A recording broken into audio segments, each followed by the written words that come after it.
Are we live?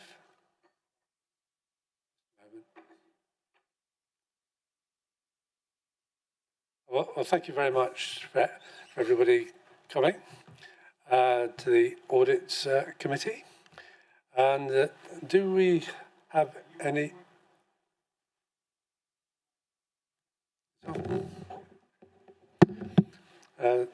yes, do we have any apologies? I believe Councillor Sellers is joining us. If not, there will be apologies from her. Thank you. Thank you very much. So we've got declarations of... sorry, Councillor Johnson. The leader gives apologies for... she's had to pop home for a matter, but she will be back. Thank you very much. Declarations of interest, as set out in the agenda. Does anybody have a declaration of interest? Councillor Watts. I just wanted to declare an interest in, I think it's item 1B, just because I know both parties, so I thought it best just to declare that. Thank you. I'm declaring the same interest. Thank you. Any other interest to be declared? No? There are no items requiring urgent attention. Can we come now to confirmation of the minutes of the 22nd of October? Are we content with those minutes? Thank you. I'll take that as yes. I have a couple of just questions of following those items which are resolved, just for clarification. And I think in page 2, where we were seeking the assurance of the Devon Pension Fund assurance letter had not been received at that date. So if Section 151 officer would like to comment. Chairman, if it's okay, could I hand over to Bishop Fleming to advise on that, Chair? Thank you. Yep. Thanks, Lisa. Yes, Chair, can confirm that we have received the Pension Fund assurance letter from Grant Thornton, and we're currently in the process of finalising our procedures now. So hoping for either later this week or the very start of next week to be able to issue the audit opinion. Thank you, that's great. Absolutely great. I think there's another recommendation about the self-assessment, which is page 4, and I think we'll be discussing that a little bit more in the last item, which would be the committee work plan. Are there any other items on those particular minutes? Well, if we're happy with them, we'll proceed. We've then got the next one, which is the Code of Conduct complaint, which is just a formal report back. Does Councillor Cheadle have anything to say? Not really. I mean, it went very much as prescribed. I'd just like to register my thanks to Mrs. Bowen for such a comprehensive set of briefings before the meeting and made sure the meeting went without a hitch. I'd like that recorded. Thank you. I think that's very positive. I have subsequently discussed it with the legal officer, and I felt it went well with a reasonable process, but I thought it might be good practice to have a review. Councillor Johnson. There appeared to be an underlying number of issues with this particular council, and I wonder if there's anything that can be done in the form of training or assistance that we can do to help. It's obviously costing our office, it's costing the Borough Council a huge amount of money continually investigating complaints from this particular council, and you know, we're all in the local authority family, and you know, is there anything extra that we can do here to kind of steer them out of this these issues that are happening? Thank you. Thank you for that comment. I think it's something we should take away. I'm happy to take that away and discuss it with the legal officer. I did, following that hearing, discuss with with officers about what we could do, particularly for parish councillors that seemed to be, in a sense, at war with themselves. DALC offer various training courses. We have to be jolly careful that we don't intervene inappropriately and stop genuine complaints coming to fruition. So it's a delicate issue, but officers are aware that they must make it clear to parish councils what training on conduct and behaviour is available. Thank you. Thank you very much. Any further comments? Well, thank you very much. Can we then move on to the next item, which is Bishop Fleming, Auditor's Annual Report. Okay. Thank you, Chair. So the report you've got in front of you is our Auditor's Annual Report for 23-24 financial year.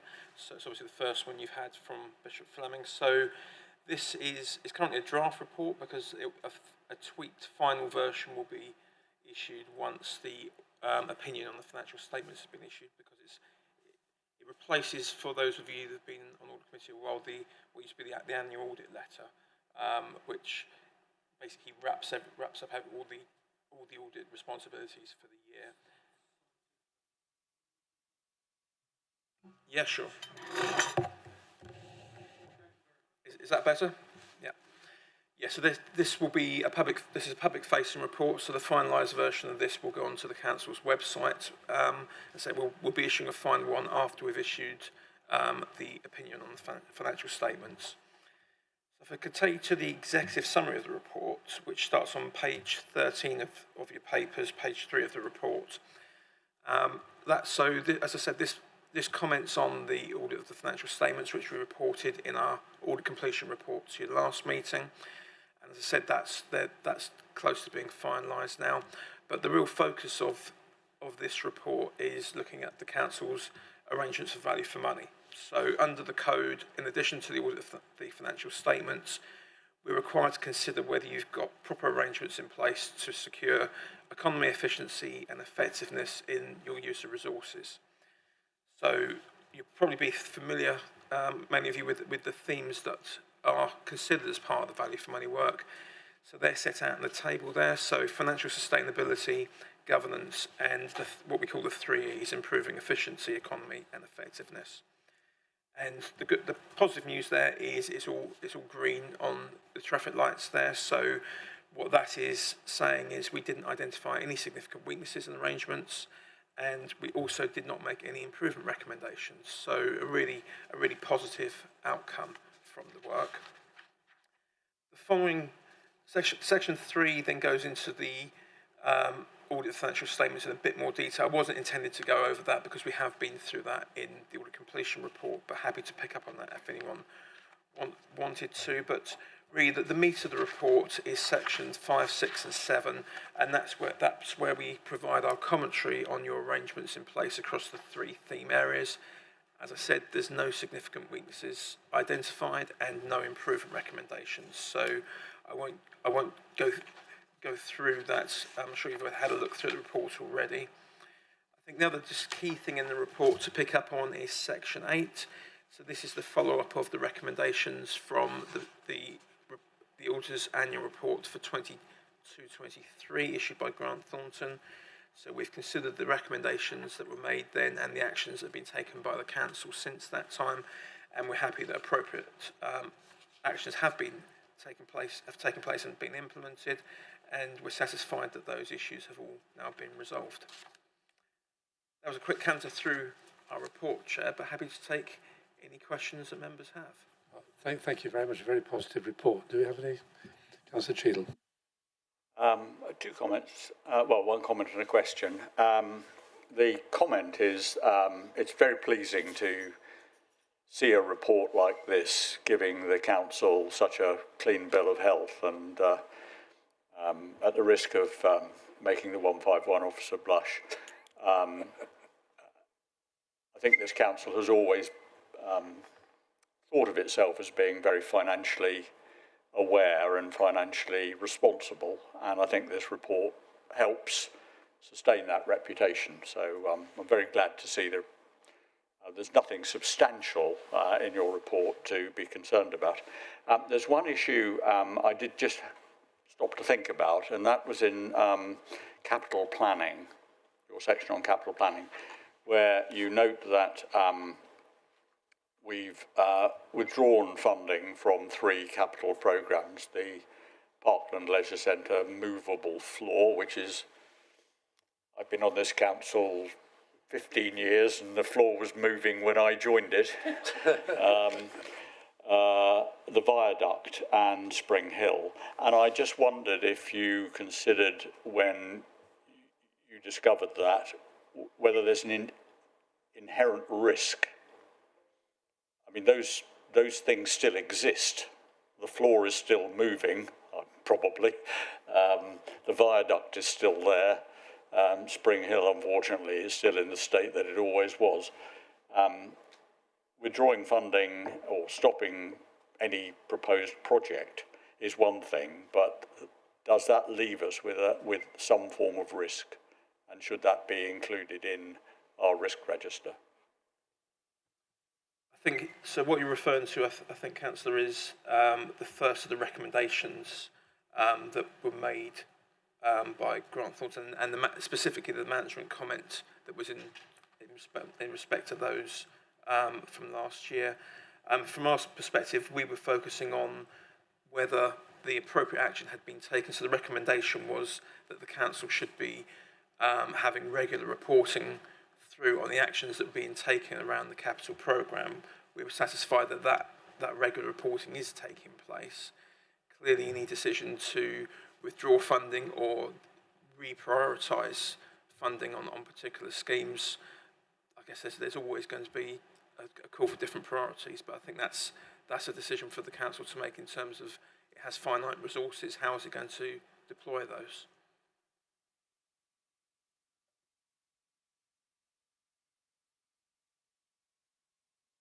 Maybe I've asked the right question to the wrong person. Should have been addressing my comments elsewhere. I think it's important this committee deals with the arrangements, not the individual. That's the responsibility of the whole committee and of council to take individual decisions.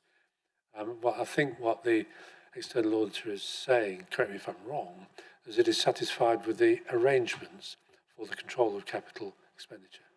That's correct, Chair, yes. Do we have any further comments? Well, I think, thank you very much. It's, as you said before, it's very heartening. And I think somebody said, will we get a reduction next year? I think the answer is no. Thank you very much. Could we move on to item 6, is progress on the internal audit plan? Thank you, Chair. As part of the internal audit reporting process, this committee receives updates on the progress made on the current year's audit plan. This is the latest report for 2024-25 and sets out the work carried out by the internal audit team up until the 15th of November against the audit plan that was agreed by this committee in March of this year.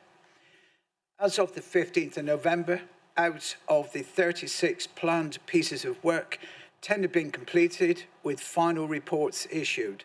2 draft reports had been issued and 7 audits were underway. Details of these are outlined in Appendices 1 and 2, and it's pleasing to note that a substantial assurance opinion has been provided in 4 of the 10 completed reports, while reasonable assurance has been given in the remaining 6 areas. Overall, and based on work performed to date during 2024-25, internal audit is able to provide reasonable assurance on the adequacy and effectiveness of the authority's internal control environment. Thank you, Chair. Thank you very much, Councillor Edmonds. Do we have any comments or questions? Councillor Cheadle. It may be a too granular question to answer today, but I'd be interested in the answer at some stage. On some of the internal audits, 3 that caught my eye was emergency planning, business continuity. Sorry, 2, emergency planning and business continuity. I wonder if we actually strength test those in the sense of holding some form of exercise, or maybe switch off one of the servers to make sure that the other one picks up the strain, that sort of thing? Do we actually do physical testing of these arrangements? Thank you. Thank you, Councillor Cheadle. We do, and we've got a test scheduled for the new year as well, to actually test the ability to restore our systems from an outage. And we've recently carried out an assessment of our ability to carry on working in terms of our revenues and benefit service. So we've targeted a specific service area, and that was a desktop exercise to really work through some of the issues and to understand what we might want to think about. But there is a test scheduled for the new year. And on emergency planning, I mean, one of the things that features in the news quite often are flooding, increased periodicity of flooding. And I wonder if we have emergency plans to do what we need to do in a result of flooding, and do we actually test those for real, as it were? I mean, we don't obviously organise floods, but I mean, do we get out and do the things that we're supposed to be doing? Again, we do, Councillor Cheadle, yes, we do carry out those tests. And one of the things, so we have the plans, which include flooding, and one of the things we're also doing is working with Devon communities together to support our towns and parishes to ensure that they have relevant plans in place, because they will be on the very front line. You know, if there's a flood, they will be there. So we are putting those processes in place as well. Yeah.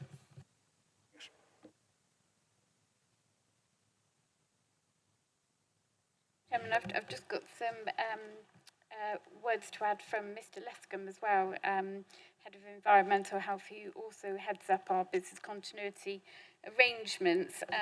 He said, we're currently reviewing our approach to business continuity. We have redrafted the Council's business continuity plan so that it falls into line with our current structure and reflects good practice. We have been training heads of service on how to write their own service-level business continuity plans, and these will be updated for each service by January so that they can feed into the wider corporate plan.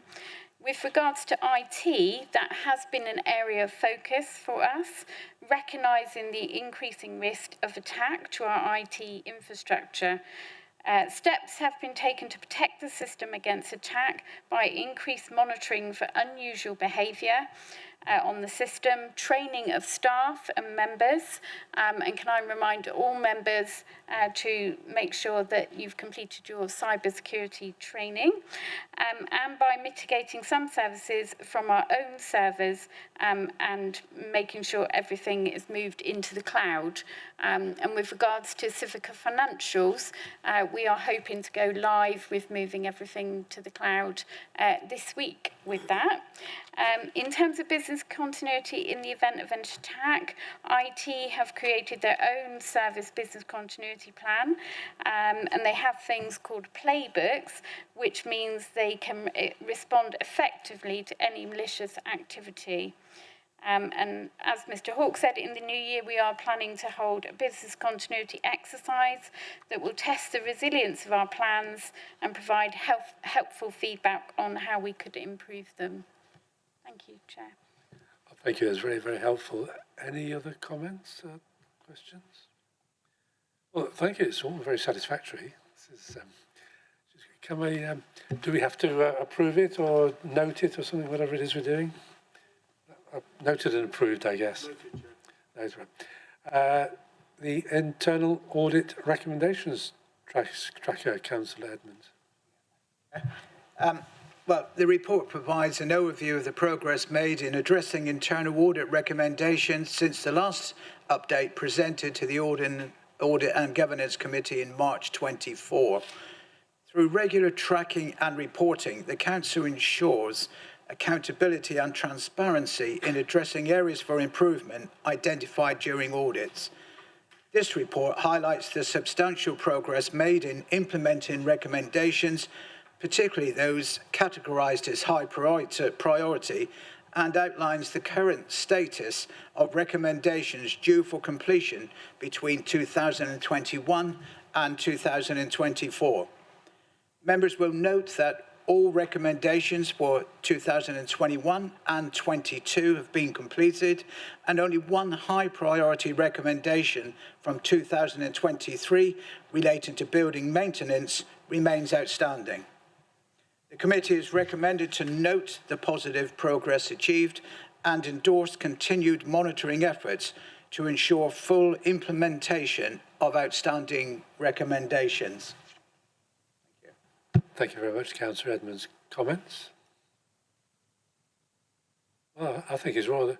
Councillor Salis. Thank you, Chairman. Yeah, I've just got some notes here on page 53, 210.1, and I've just put, please clarify, what does this mean in reality? What has actually been going on? As if this is building maintenance, property maintenance strategy should be put in place, which is informed by council strategic themes, and I've just put, does this mean there hasn't been a strategy in process, which I don't believe. So it's just, it's been picked up by me, so I just want some clarification, please, Neil. Thank you, Councillor Salis. Yes, it is that we need an updated property maintenance strategy, and that's certainly something that it's now commenced. The work to develop that has commenced. We have been holding off to, as per the commentary, for the appointment of the head of land and property post. But I think we're at the point now where we just need to crack on and get that in place. So the work is underway, and it will be concluded by the summer. And what is the situation with securing a? Are we needing to get another employee to fill this post? Can you just put some meat on the bones, please? I can, Councillor Salis. So yes, I think it's fair to say the capacity in the team to deliver has been stretched, and appointing to that post is key. As I said, you know, the head of land and property will be the person accountable for delivering on the strategy, and therefore we want them in post before we actually finalise it. But that's the crux of it. We're currently out to recruit at the moment, so hopefully we'll have some positive updates shortly. Is that okay? Have we had any nibbles? Top of my head, I don't know, but I can find out and let the committee know. Do you have another question, Councillor Salis? I was just wanting I've also put the Spring Hill update. I mean, and I'm just wondering if there's any dialogue with the NHS, given the site and everything, and if you wish to take this outside of this meeting, fine. Unless Mrs. Buckle knows the answer.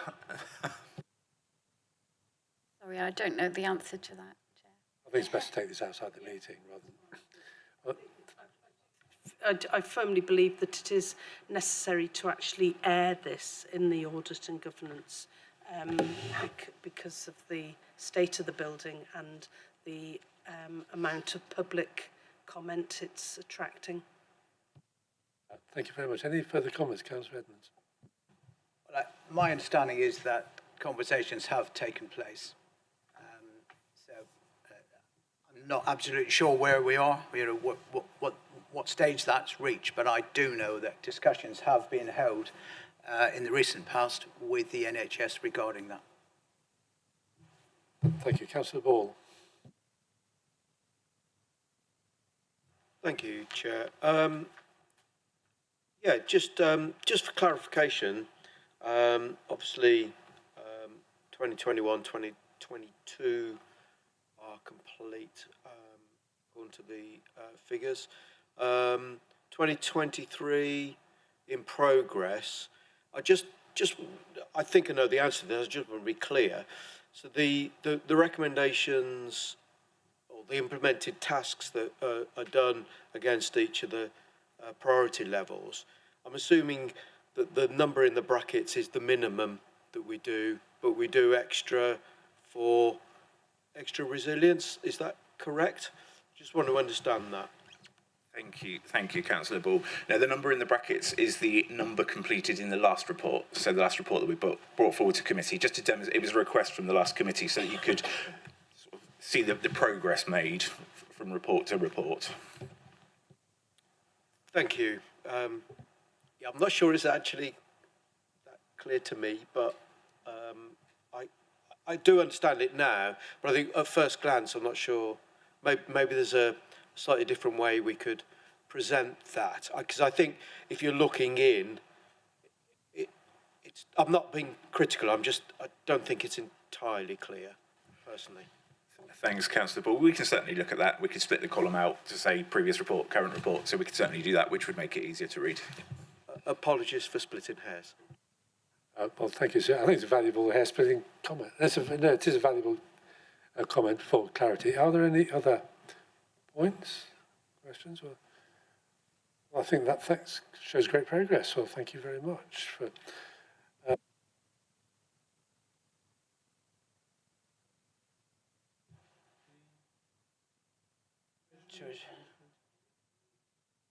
Indeed.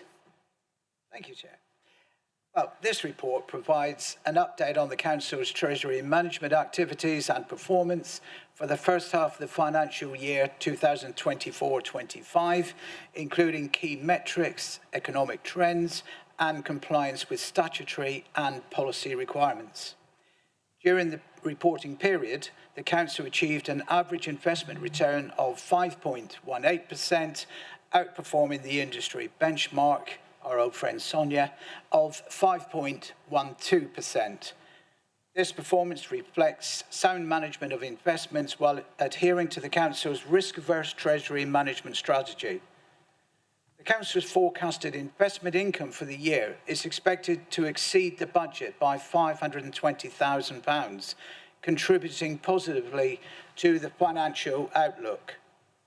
Appendix B presents the Prudential and Treasury indicators for 2024-25, offering a comprehensive overview of the Council's financial and Treasury management plans.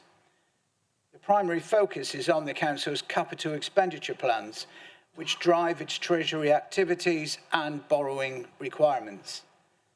The report also includes detailed assessments of the Council's borrowing needs, affordability indicators, and borrowing limits. This ensures a transparent view of financial commitments and their alignment with the Council's long-term financial strategy. The committee is recommended to endorse the contents of the report, which demonstrates the Council's prudent and effective Treasury management during 24-25 and its adherence to best practices and statutory requirements. Thank you, Chair. Thank you very much for a very comprehensive report, as usual. Councillor Ball. Thank you, Chair. It never ceases to amaze me how well we do in this area, and despite what Sonia throws at us. I think, obviously, a short while ago we went down the route of having an officer dedicated to look at this, and I think it's proved that was a very sensible decision to make, and I think it's encouraging to see that we're doing well. I mean, obviously interest rates go up and down, but we follow them and still manage to stay above where the interest rates are and maximise our return. So I think that's a very positive report. It shows how prudent we are and how careful we are as well, in the right sort of way. So I'm really encouraged by it. So thank you. Thank you very much for that. There's other comments or questions, Councillor Johnson? Thank you. We're talking about a projected return in excess of the budget of over 500,000. Is this just to do with interest rates, or are there other factors that come into it that have caused us to have such a healthy return, please? It is purely interest rates, and in this case, I think interest rates are reducing, but not as quickly as was originally forecast. So that is resulted in in that projected excess on the annual target. Can I come back? So this is nothing to do with the funds that we're holding for instance, the Oakhampton interchange, which are fairly substantial. Yeah, that's a good point. That enhances the amount of income. Absolutely, yeah. We're holding that, so that does help. That was probably budgeted when we set the budget. Do we anticipate those funds in any case? We didn't know exactly how much we were going to receive, and the amount we did receive in March at the year end was higher than we thought. So yeah, there is some is interest rates. It's also careful cash flow monitoring on a daily basis. We do benchmark ourselves against other councils as well. And I'm pleased to say, Chair, that we're always in the top quarter, or certainly the second quarter, in terms of the interest rates that we receive. We've got a very secure portfolio. We only invest in anything with a credit rating of AA- or above. So we're mainly investing in banks and building societies within the UK, and also money market funds, which are very secure, AAA rated, and very good liquidity in that you can get your money back at very short notice within a couple of days. So yeah, we're very pleased with the returns. I think looking forward to 25-26, the advice from Link Services, who are our treasury management advisors, is that base rates won't drop quite as quickly as perhaps we were anticipating. And therefore, I think we can probably revise our budget for 25-26 upwards a little bit, because I think we were thinking that next year a prudent budget target would be around 650,000, but probably we could set that a bit higher now. So over the next couple of weeks, obviously we're keeping an eye on inflation and what that's doing, but I think we'll be able to revise the medium-term financial strategy so that we won't have to reduce our income targets for 25-26, and we could probably either keep them the same or have them a little bit higher. Thank you. Thank you, Councillor Ball. Thank you, Chair. Through yourself to Lisa. I'm assuming that within those forecasts there's tolerances as well, because obviously, you know, something happens and either, you know, the interest rates drop more quickly than anticipated, or go up more quickly, of course. We've got tolerances within those parameters of forecast, if you see what I mean. Yes, I think that's certainly right. I mean, we always err on the side of caution. We take the advice of Link Services, who are our treasury management advisors, because obviously they can see the whole field. They do let us know when there are very advantageous rates, and you have to act quickly, because sometimes those rates are there one day and gone the next day. So that's why, by having somebody looking at it on a daily basis, we can take advantage of those very good rates when they come along. But yes, we err on the side of caution, and I know in the past couple of years, treasury management income has certainly helped the overall budget position. Thank you. Thank you very much. Other comments? Councillor Cheadle. Just a question. I'm sure it's in here. It's just sometimes when you're looking through pages and pages and pages of figures, you don't necessarily see what you're looking for. Do we have a sort of barometer which shows the difference between the income we receive from investments and the payments we have to make for borrowing, to show the net position, if you like? I mean, last year I seem to remember it was definitely positive. As interest rates change, I sense from what you said a minute ago that you think it'll remain positive. Is that difference between borrowing and investing in these figures somewhere? Yes, it is. On page 70, we've got a prudential indicator that's called the ratio of financing cost to net revenue stream. Apologies, in the box there it says financing cost. It says in millions, but actually that little m shouldn't be there, so it should just be pounds. So in terms of 24, 25, the calculation of the 57,000 is that we've got total financing costs, so payment of debt of 1.37 million, and then we've got projected investment income coming in of 1.32 million. So the difference between those two figures is the 57,000 that's shown in that box. So the indicator shows that actually only, if you take those two things, they more or less do net each other off. And the residual amount is 0.6% of our net revenue stream. Now, I think a question in the past has been, is there an indicator that we need to keep within? I would suggest that you probably wouldn't want your proportion of debt costs out of your net revenue budget to be more than sort of 20-30%. There are some councils that that figure for them will be 200%, 300% or 400% or even higher in some instances. So it depends on the council's risk appetite. We've had some work done a couple of years ago which advised that as a council we don't think our borrowing should go above 50 million.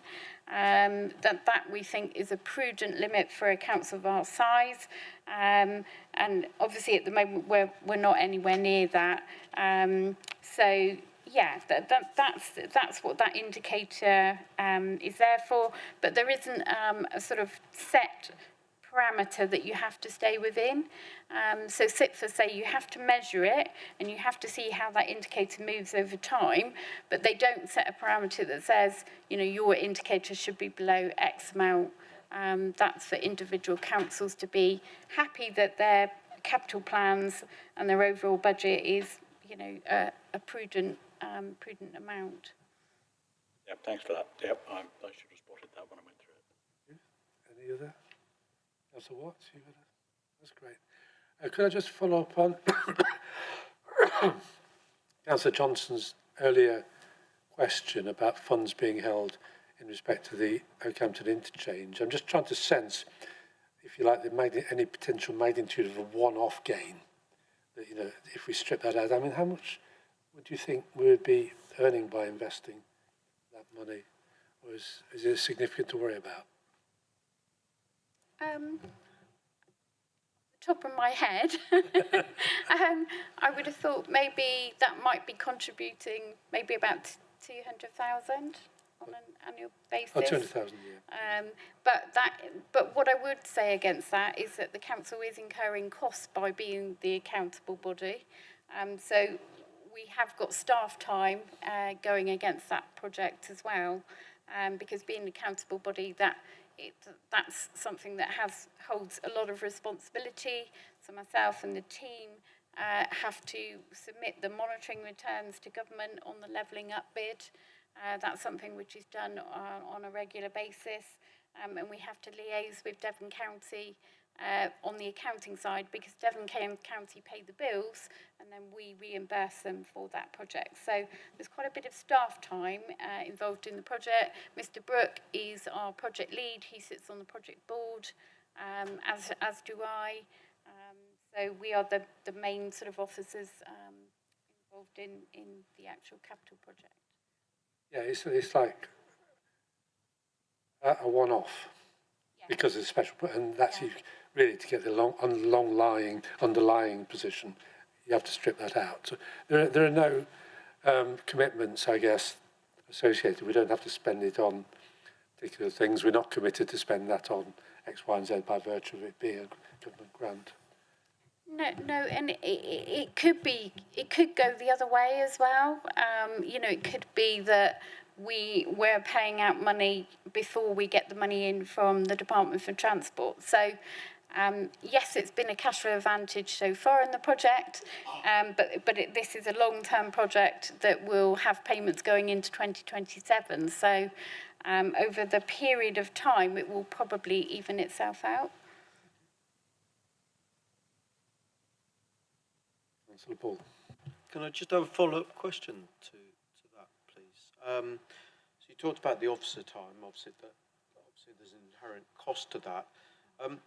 Does that come out of our revenue budget, or is it part of the cost of the whole interchange? Is it factored in the money that we've been given? Not directly, Councillor Board, because it will involve, say, my time, Mr Brooks' time, Mrs Scotton, who's sat at the back of the room, who's our capital accountant. So, you know, we are officers of the council, but it is using some of the capacity of the council. So you could argue that if we weren't doing that project, that time would be spent elsewhere. So it's a notional cost as such, but it is still a cost being incurred. Just a follow-up, please, Chairman. Yeah, thank you. It's what I thought, but it's obviously worthwhile just being mindful of that, and obviously as the project progresses, that we keep an eye on that doesn't become, I wouldn't say risk, but you know, a higher cost to us than we expected through our officers' time. You know, it's all should be all factored in, but just wondering that we just keep an eye on that one, Chair. Thank you, Councillor Sellis. Thanks. I refer to page 68, the council's gross debt and capital financing requirement. It's described as the debt is slightly higher than the capital finance requirement by 2.6 million, and that it finances future capital expenditure, mainly housing projects. I was just thinking, which housing projects, and is there anything to be added to what's in the report, please? Thank you, Chairman. Yes, so currently the council is in a slightly over-borrowed position. We are, in terms of borrowing, we can look forward into our capital estimates for the next 3 financial years. And over that period, we do think that we will be using that borrowing, not only on housing projects. Members approved some of that borrowing to be used for 20 Plymouth Road, which is a project that will be completed this financial year.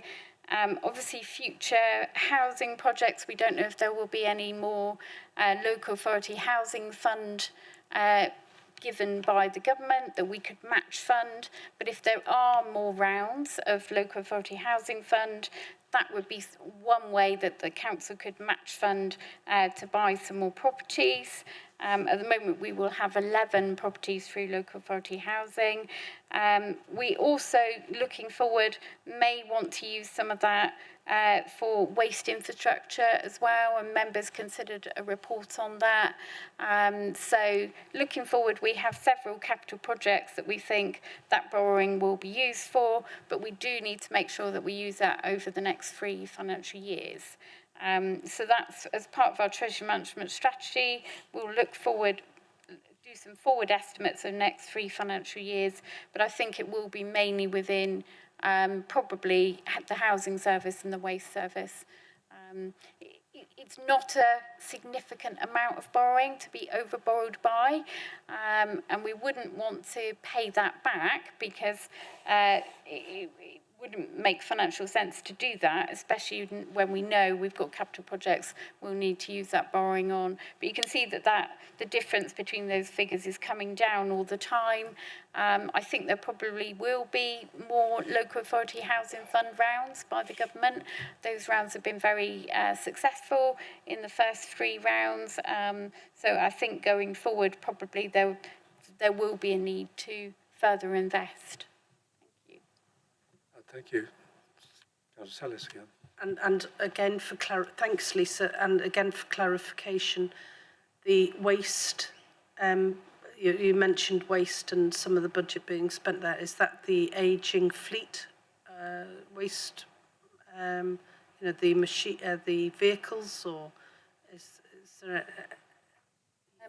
what was I probably specific. can't go into a great deal of detail in open session. No, because it's commercially sensitive. Yes, but yeah. But I We will need to look at the fleet, yes, and within the budget report, I think we're advising members to set aside £300,000 per year so that we can start, because our fleet is starting to age. Normally, the fleet lasts for about 9 years. It has a useful life of about 9 years. But again, it may be advantageous for us to borrow and use some of that borrowing for our waste fleet going forward. Thank you. Thank you. We're all ageing. We'll pass on from that. So, any other comments or questions? Could I just ask one? Could I just ask one question on 510? Is page 62 about debt rescheduling, and you mentioned opportunities arising, and presumably there are costs associated with taking in the opportunity for debt rescheduling. And are there? So, what would be the sort of basic criteria for rescheduling? So this is debt rescheduling, depending on where interest rates are and where borrowing is, that can be something that you look at your historic debt and see whether it would be worthwhile repaying any of that. So that's an exercise that our Treasury Management Advisors Link Services carry out for us. It is something we're looking at the moment, and if we feel there are any opportunities there, we will bring those back to members to make a recommendation. But it is some work that we're looking at the moment, but we're not quite in a position to bring any recommendations forward just yet, Chairman. But we hope to be probably in the next 6 months. There may be some opportunities there with regard to debt rescheduling. Thank you, it's very helpful. Any other comments or questions? Can we therefore endorse the contents of the report? Thank you very much. Councillor Edmonds again, Ombudsman. Yeah, thank you, Chair. Well, this report presents the Local Government and Social Care Ombudsman's annual review letter for the financial year 2023-24. It's attached at Appendix A. For review by this committee. The report outlines the key findings from the Ombudsman's annual letter. It examines complaints referred to the Ombudsman during the reporting period and highlights national trends in complaint handling. It also provides an overview of the Council's performance in managing complaints, noting that no complaints about West Devon Borough Council were investigated or upheld by the Ombudsman in 23-24. It's an excellent achievement given the national context of an 80% complaint uphold rate for councils. In addition, the report discusses recent developments, including the introduction of the Ombudsman's Complaint Handling Code, which offers guidance on ensuring fairness and effectiveness in complaint management. The Council is currently reviewing its policies in light of the code to further enhance its complaint handling processes. The Deputy Monitoring Officer has confirmed that the Council's current complaints process already aligns with much of the guidance, and officers are exploring further improvements in line with the code, including adopting the Ombudsman's timescales for complaint resolution. The process incorporates a lessons learnt stage, which will be included in future updates. However, since there were no findings against the Council this year, there are no lessons learnt updates for today's report. The committee is invited to review the Ombudsman annual letter and consider any recommendations necessary to support continuous improvement in this area. Thank you. Thank you, Councillor Edmonds. Councillor Ball. Thank you, Chair. Just a comment, really. It's obviously very pleasing to have a report with nothing in it. I think, actually, just on reflection, we probably should thank the staff that deal with the public, particularly face-to-face or phone to phone, because obviously what we're not saying is that we've not made mistakes, because I'm sure things have gone wrong in inquiries and so on. But the fact that there have been no complaints is that they've been dealt with appropriately. And I think that is actually, I mean, I don't know about anybody else, but you know, if I have an issue with an organisation or something, it's not the problem that bothers me, it's whether they're prepared to sort it out in an amicable way, really. And I just think it's worth making that note, and you know, just through you, Chair, you know, thanking the staff, and I'm sure there'll be other issues, but it's the way we deal with the people that, you know, members of the public is really the priority in all of this, and this seems to reflect that we're doing that well. Thank you. Thank you very much, Councillor Sellis. Thank you. Does this include planning? No. Councillor Cheadle. Just following on from Councillor Ball, I recognise 100% what you were saying there, but I was interested in the Ombudsman's letter. It said, second sentence, the information offers valuable insight about your organisation. And you scroll down for his report, and he said he didn't investigate anything and he didn't find anything. Well, I suppose that's sort of a double negative making a positive. But interesting text in the letter, I thought. But good news overall. Thanks, Councillor Cheadle. Yes, yes, and I think that's one of the things we've reflected on. So you'll recall one of the key performance indicators that we reported to overview and scrutiny was number of ombudsman complaints upheld, and it didn't give you any insight. It's fair to say, because of the low numbers, and we've now changed that report. So overview, and so you're looking at the Ombudsman annual letter. Overview and scrutiny will now be looking at the number of complaints completed within the timeline, because that's an important indicator to satisfaction as well. How quickly are we turning the complaints around? So yes, we've increased some of the insight to your fellow committee. Thank you very much, Councillor Sellis. I also think it's worth questioning whether it's easy for the public to contact the council. Because often you hear with the police sometimes that people just give up because the process of actually contacting anybody is so torturous. So I think we have to, it's great, and I would echo what Councillor Ball was saying. However, I think the fact that there's nothing, that actually makes me ask more questions as to what the process is actually like, and whether we really are transparent, and that the public are easily able to access the any information or access to complaints. So, Councillor Johnson. Oh, sorry, Councillor Ball, then Johnson. Thank you, Councillor Johnson. Just very quick one. I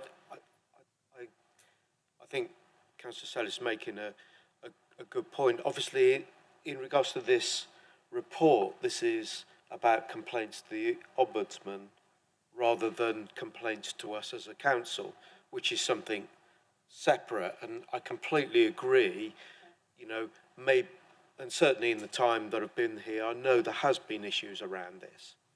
You know, myself, and Councillor Sellis has been here longer than me. You know, we know that that's been an issue in the past. Whether that's still an issue I'm not sure is necessarily a thing. It may well be, but that's not about this report. This report is clearly about the Ombudsman, and you know, I'm not trying to counteract what you say, because I think you've made a valid point. But I think for clarity, it's a separate issue to this report. Just be clear, Chair. Councillor Johnson. Thank you, Mr. Chairman. Going back to Councillor Sellis's point about complaints to the council, I think as a ward member, we have a very important role to play here. You know, if people are failing to get through on the IT system or the phone, then they must come to their ward members, who will pick up the issues and run with them. So, you know, I think there are ways that people can do it, and regularly come to me with issues which sometimes can be resolved within a number of hours. So, yeah, thank you. Could I just pick up something before I come to you? Take the point about this report, this Ombudsman report, which is quite clear in its scope. But there's quite a few comments been made about the complaints process itself. And do we have assurance that the complaints process itself truly reflects transparency of the council, is truly effective? And I am wondering if we could ask internal audit at some particular point to have a look at the effectiveness of this. I seek views from the committee. Well, just a couple of comments. I mean, the new code obviously is about to be introduced, and officers are already looking at that, and it already, the majority of it aligns with the current process, which is comforting. With the exception perhaps of the response times to the stage 1 and stage 2 letters.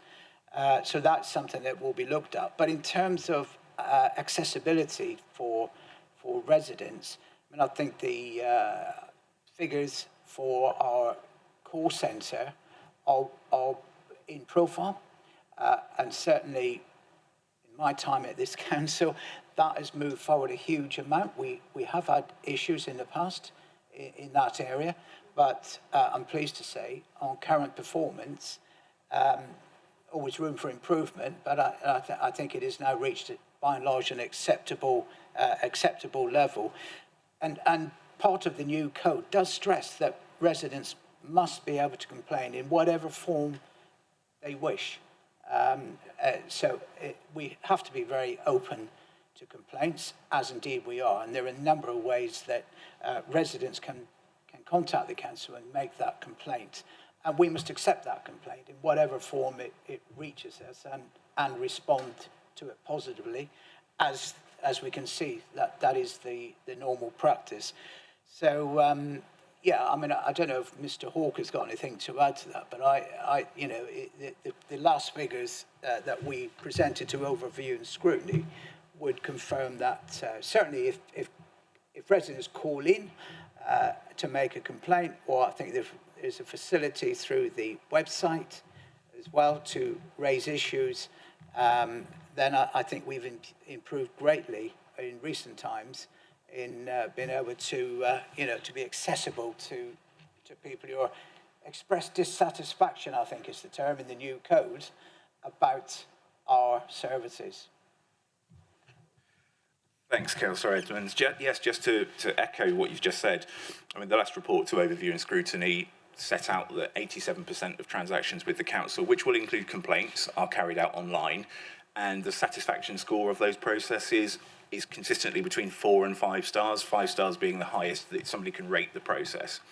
So there's satisfaction in terms of how easy it is to take part in the process. I think in terms of the contact centre, the last report, 97% of the calls to the contact centre, so those people that can't do it online or choose not to, 97% of those calls were answered in under 5 minutes, which I would say is pretty good. For, certainly when I've tried to contact an organisation, I've waited a lot longer than 5 minutes.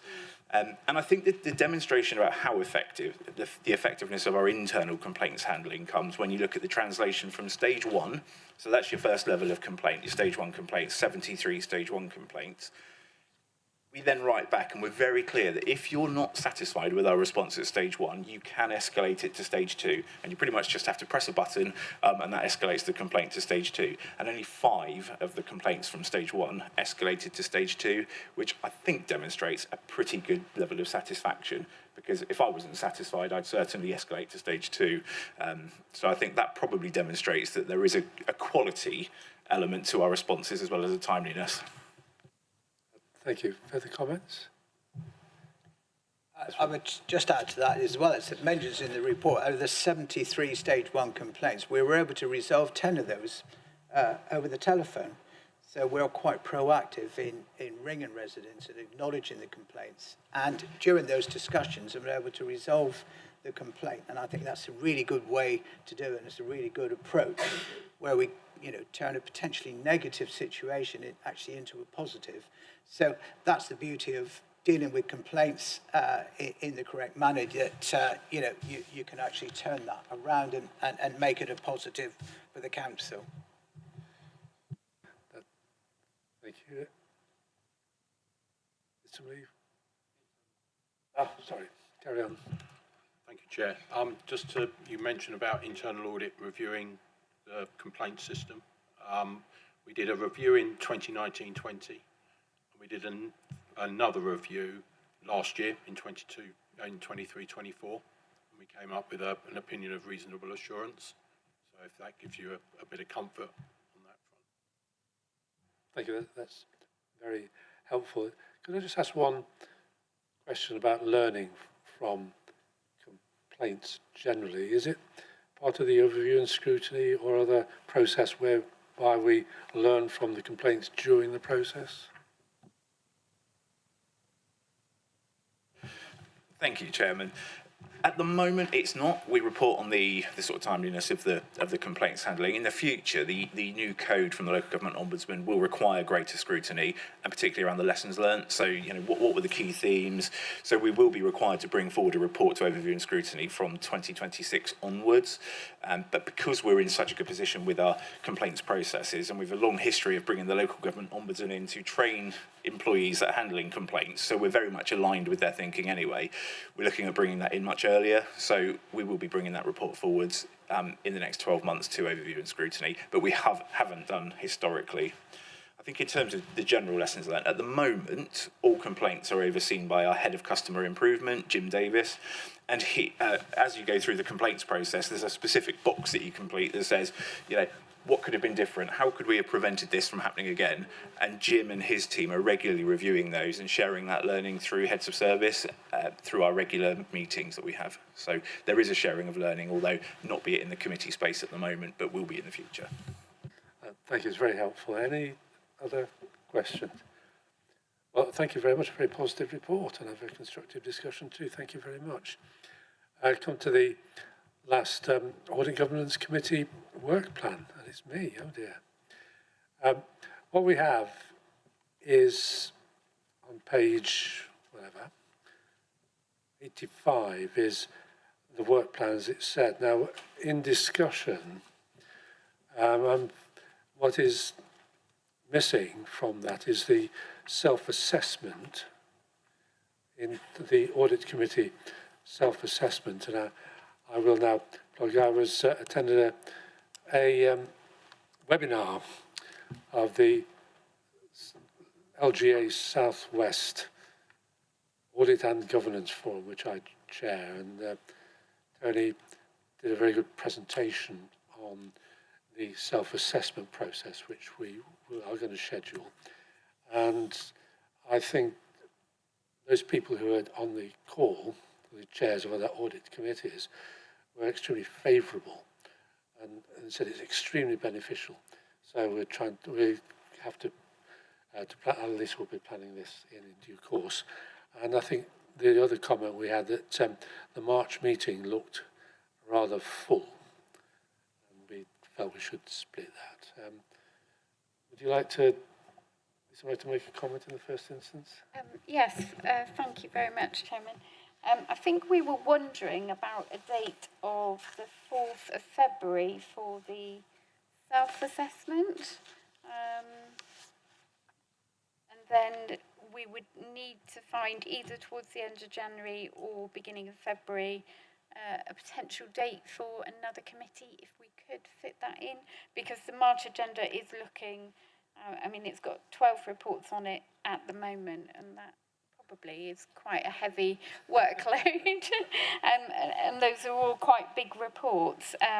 So we were wondering about whether or not the committee would be amenable to having a sort of end of January, beginning of February Audit and Governance Committee, so that we can then not have such a long agenda on the 11th of March, if that's possible.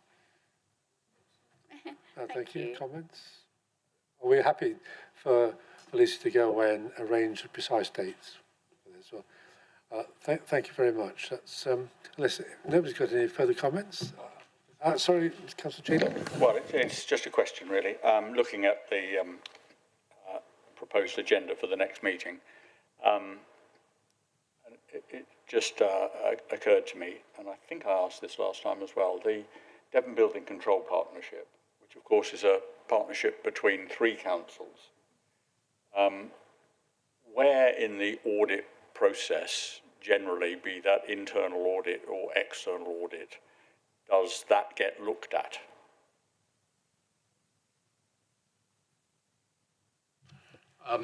As far as I'm aware, we carried out an audit in 23-24 of that partnership, because West Devon is a partner and has an interest in it.